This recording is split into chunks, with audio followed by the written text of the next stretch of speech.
हसन नवाज।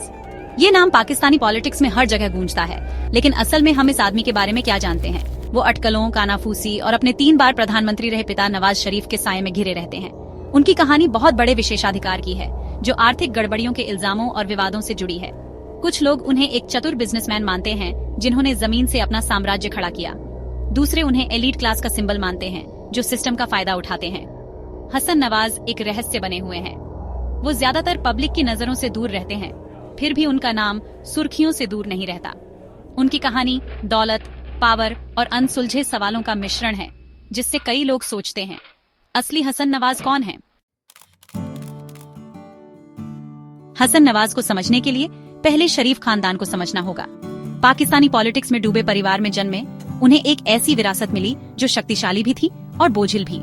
उनके दादा मोहम्मद शरीफ ने परिवार का औद्योगिक साम्राज्य इत्तेफाक ग्रुप स्थापित किया, जिसने सत्ता की दुनिया में उनके प्रवेश की नींव रखी। उनके पिता नवाज शरीफ राजनीतिक सीढ़ी चढ़ते हुए 1990 में पाकिस्तान के सबसे कम उम्र के प्रधानमंत्री बने।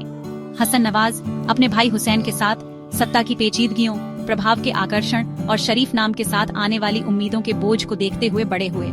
इस परवरिश ने उनके विश्व दृष्टिकोण को आकार दिया, उन्हें कम उम्र से ही पाकिस्तानी राजनीति के अंदरूनी कामकाज से अवगत कराया। इसने उन्हें सत्ता के तंत्र की स्वाभाविक समझ दी, लेकिन उन्हें कड़ी जांच के दायरे में भी ला खड़ा किया। उनके हर कदम का राजनीतिक निहितार्थ के लिए विश्लेषण किया गया। जब उनके पिता पाकिस्तानी राजनीति के उबड़-खाबड़ पानी में तैर रहे थे, हसन नवाज ने अपना रास्ता खुद बनाया। वो अपने परिवार के नाम के साए से बाहर निकलकर मौके तलाशने लंदन चले गए। यहीं पर उन्होंने अपना साम्राज्य खड़ा करना शुरू किया, जो रियल एस्टेट पर आधारित था और गोपनीयता के घूंघट में छुपा हुआ था। उन्होंने एक बड़ा प्रॉपर्टी पोर्टफोलियो इकट्ठा किया, लंदन के सबसे महंगे इलाकों में आलीशान फ्लैट और बड़े बड़े मकान हासिल किए। उनके व्यापारिक सौदे हालांकि सफल लग रहे थे, लेकिन लोगों का ध्यान आकर्षित करते थे। उनकी दौलत के स्रोत के बारे में सवाल उठाते थे। आलोचकों ने पारदर्शिता की कमी की ओर इशारा किया, यह आरोप लगाते हुए कि उनकी दौलत का तेजी से बढ़ना केवल वैध व्यावसायिक उपक्रमों के माध्यम से नहीं समझाया जा सकता है। कानाफूसी तेज होती गई। ये सवाल उठता रहा कि क्या उनकी सफलता उनकी उद्यमशीलता की भावना का प्रमाण थी या उनके परिवार के राजनीतिक रसूख का उपोत्पाद। चौथा भाग, पनामा पेपर्स का धमाका शरीफ खानदान पर एक साया।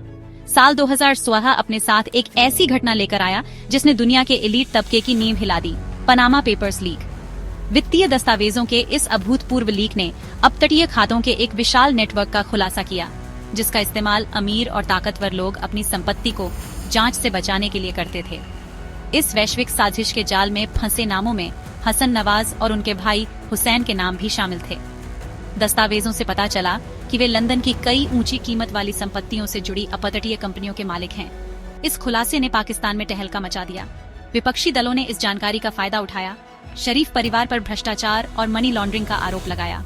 उन्होंने जवाबदेही की मांग की, अपतटीय संपत्ति हासिल करने के लिए इस्तेमाल किए गए धन के स्रोत की जांच की मांग की। पनामा पेपर्स ने शरीफ परिवार पर एक लंबा साया डाला, जिसके कारण नवाज शरीफ को सार्वजनिक पद धारण करने से अयोग्य घोषित कर दिया गया। इस घोटाले ने विवादों की आग भड़का दी, जिससे हसन नवाज हमेशा के लिए वित्तीय अनियमितता के आरोपों से जुड़ गए। पांचवा भाग, क्या वो करेंगे या नहीं? पाकिस्तानी राजनीति में अटकलें। अपने आसपास घूम रहे विवादों के बावजूद हसन नवाज ने कभी कोई निर्वाचित पद नहीं संभाला है। वो लंदन में ही रहते हैं और अपने व्यापारिक उपक्रमों से संतुष्ट लगते हैं। फिर भी पाकिस्तानी राजनीति में उनके संभावित प्रवेश की कानाफूसी बंद नहीं होती। कुछ लोगों का मानना है कि उन्हें अपने पिता की विरासत को आगे बढ़ाने के लिए तैयार किया जा रहा है।